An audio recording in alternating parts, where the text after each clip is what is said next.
കേരള കോൺഗ്രസ് എമ്മിൻ്റെ 5 MLA-മാർ എന്നത് ചങ്ങനാശ്ശേരി MLA ആയ ജോബ് മൈക്കിൾ, റാന്നി MLA ആയ പ്രമോദ് നാരായൺ, പൂഞ്ഞാർ MLA ആയ സെബാസ്റ്റ്യൻ കുളത്തുങ്കൽ, ഇടുക്കി MLA ആയിട്ടുള്ള റോഷി അഗസ്റ്റിൻ, പിന്നെ അവശേഷിക്കുന്ന കാഞ്ഞിരപ്പള്ളി MLA ആയ N ജയരാജ്. ഇതിനകത്ത് 3 MLA-മാർ കേരള കോൺഗ്രസ് എം വിട്ടുപോകാൻ തയ്യാറായി നിൽക്കുകയാണ്. ജോബ് മൈക്കിളും അതുപോലെ തന്നെ സെബാസ്റ്റ്യൻ കുളത്തുങ്കലും ഏറെക്കുറെ ഉറപ്പിച്ച മട്ടാണ്.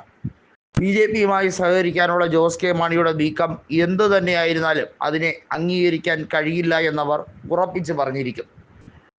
വീണ്ടും PJ ജോസഫ് കളത്തിലിറങ്ങുന്നത് ഒരു നിയമ പോരാട്ടത്തിന് വേണ്ടിയാണ്. മുമ്പ് PJ ജോസഫ് ആ നിയമ പോരാട്ടത്തിൽ പരാജയപ്പെട്ടെങ്കിലും ഇത്തവണത്തെ പോരാട്ടത്തിൽ വിജയിക്കും എന്ന് ശുഭപ്രതീക്ഷയുണ്ട്. കാരണം ചിഹ്നവും അതുപോലെ തന്നെ പാർട്ടിയും തിരിച്ചു പിടിച്ചെടുക്കാൻ PJ ജോസഫിന് കഴിയും എന്ന ഉറപ്പ് അദ്ദേഹത്തിനുണ്ട്. ബ്രാക്കറ്റ് ഇല്ലാത്ത കേരള കോൺഗ്രസിൻ്റെ ഐക്യം PJ ജോസഫാൽ സാക്ഷാത്കരിക്കപ്പെടുമെന്ന് കടുത്തുരുത്തി MLA ആയ മോൻസ് ജോസഫ് നേരത്തെ മാധ്യമങ്ങളിലൂടെ പറഞ്ഞ കാര്യമാണ്. ജോസ് കെ മാണി തെറ്റായ പാതയിലൂടെ സഞ്ചരിക്കാൻ ഇനി അധികം നാൾ അദ്ദേഹത്തിന് കേരള രാഷ്ട്രീയത്തിൽ പിടിച്ചു നിൽക്കാൻ കഴിയില്ല. അദ്ദേഹത്തിൻ്റെ പിതാവിൻ്റെ മരണത്തിന് ശേഷം അദ്ദേഹത്തിന് കേരളത്തിലെ ജനത ആ ഒരു കണ്ടിന്യൂറ്റി കൊടുത്തില്ല. അതാണ് പാലായിൽ അദ്ദേഹത്തിന് 16,000-ഓളം വോട്ടുകൾക്ക് മാണി സി കാപ്പൻ തോൽപ്പിച്ച് വിട്ടത്.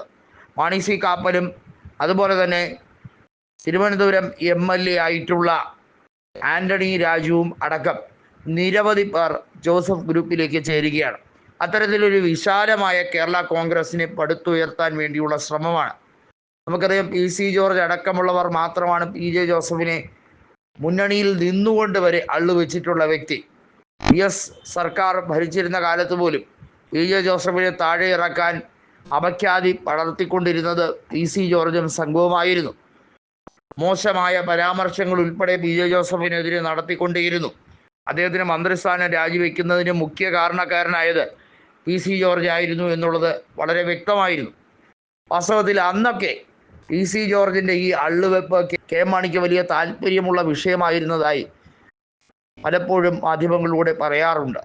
ഏതായാലും ഇപ്പോൾ PC ജോർജിൻ്റെ നീക്കം എന്നത് BJP-യുമായുള്ള സഹകരണത്തിൽ എന്ത് പറ്റി എന്നുള്ളത് അദ്ദേഹവും അദ്ദേഹത്തിൻ്റെ മകനും വീണ്ടും ആലോചിക്കുകയാണ്. കാരണം PC ജോർജ് പറഞ്ഞ സ്റ്റേറ്റ്മെൻറ്റിനൊന്നും BJP അതിൻ്റെ ഉത്തരവാദിത്വം ഏറ്റെടുക്കാൻ തയ്യാറാകുന്നില്ല.